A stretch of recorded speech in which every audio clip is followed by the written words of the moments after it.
معزز سامعین گرامی قدر، قبل اس کے کہ اس باب کی ڈیٹیل میں جایا جائے، میں نے آپ کے سامنے قرآن پاک کی ایک آیت جمعے کے آخر میں رکھی تھی، وَنُنَزِّلُ مِنَ الْقُرْآنِ مَا هُوَ شِفَاءٌ وَرَحْمَةٌ لِّلْمُؤْمِنِينَ۔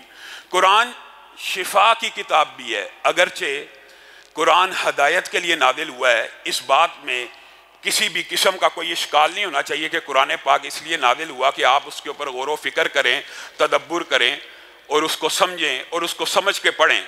لیکن ان باتوں سے کیا اس بات کا انکار ہو سکتا ہے کہ اس کو خالی پڑھنے سے بغیر سمجھے کوئی ثواب نہیں ملے گا؟ یہ بات بھی سمجھ لیجئے۔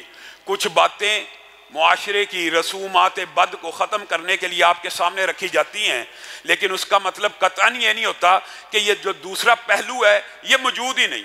جیسے ہمارے بعض ساتھیوں نے کلی طور پہ ہی کہہ دیا کہ قرآن پاک معاذ اللہ اگر 14 علوم حاصل کیے بغیر پڑھو گے، کسی استاد کے بغیر پڑھو گے، ترجمہ نہ پڑھنا، 14 علوم آئیں گے پھر پڑھنا، اس کے بغیر نہ کھولنا، نہیں تو گمراہ ہو جاؤ گے۔ یہ کہنا بھی ایک بہت بڑی گمراہی ہے۔ یہ ھدی للمتقین ہی نہیں ہے، ھدی للناس بھی ہے۔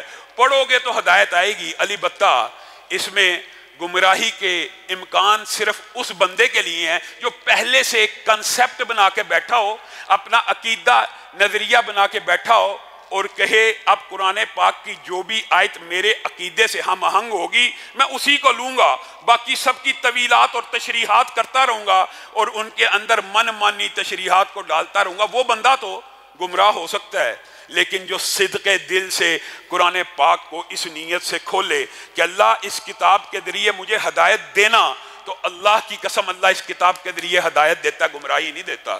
یہ آپ کو مغالطہ ڈالا ہوا ہے کہ 14 علوم حاصل کرنے، لیکن جب یہ آپ کو کہا جاتا ہے کہ غور و فکر کر کے سوچ سمجھ کے اس کے اوپر یہ کتاب ہدایت ہے، غور و فکر کرنے کی کتاب ہے، اس لیے نازل ہوئی کہ زندہ لوگوں کو یہ ہدایت کا رستہ دکھائی، یہ مردوں کو بخشوانے کے لیے نازل نہیں ہوئی بھی، تو ساتھ لوگ یہ سمجھنا شروع کر دیتے ہیں کہ شاید جن بندوں کو اس کا ترجمہ نہیں آتا تو اس کو ثواب نہیں ملتا۔ یہ وہم بھی اپنے دماغ سے نکال لیجئے۔ یہ کتاب ہدایت بھی ہے، کتاب شفا بھی ہے اور کتاب ثواب بھی ہے۔ یہ کہنا یہ کتاب ثواب نہیں ہے، یہ بھی غلط بات ہے۔ کیوں؟ رسول اللہ صلی اللہ علیہ وسلم نے کہا کہ اس کے ایک حرف کو پڑھنے کی کتنی نیکیاں ہیں؟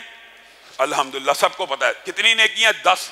اور یہ آپ کے لیے مبارک بات ہے کہ آپ کو رسول اللہ صلی اللہ علیہ وسلم کی کوئی حدیث پتہ ہے، کیونکہ جس کو پتہ ہو اور وہ آگے پہنچاتا رہے، رسول اللہ کی اس کے لیے دعا ہے کہ اس کا چہرہ سرسبز و شاداب رہے، اس کا چہرہ آباد رہے۔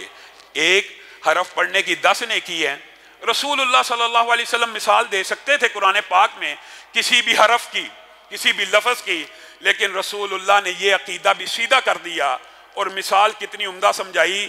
میں یہ نہیں کہتا الف لام میم ایک حرف ہے، بلکہ میں یہ کہتا ہوں الف ایک حرف ہے، لام ایک حرف ہے، میم ایک حرف ہے۔ یہاں پہ رک جائیے۔ وہ جو بڑے بڑے فلاسفر، تھنکرز، منطق اور عقل کے فلسفے بگاڑنے والے، حقیقت میں حدیث کا انکار کرنے والے، اور حقیقت میں جو بندہ حدیث کا انکار کرتا ہے وہ قرآن کا بھی انکار کرتا ہے۔ یہاں پہ وہ بھی ذرا ان کو بھی دعوت اصلاح ہے۔ یہاں پہ اللہ کے رسول نے کون سا لفظ چنا ہے؟ الف لام میم۔ بتائیے اس کا ترجمہ کیا ہے؟ بتائیے، کیا اس کا کوئی ترجمہ ہے؟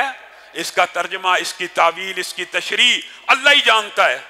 اگر کسی چیز کا ترجمہ معلوم ہی نہیں، اس کو پڑھنے سے 30 نیکیاں ہیں، تو جس کا ترجمہ آپ کو معلوم ہو جائے گا اس کو پڑھنے سے نیکیاں بھی زیادہ ہوں گی۔ لیکن اگر معلوم نہیں ہے، کوئی بندہ بغیر اس کے معنی کو سمجھے بھی ثواب کی نیت سے پڑھتا ہے، اس کو بھی ثواب ملتا چلا جائے گا۔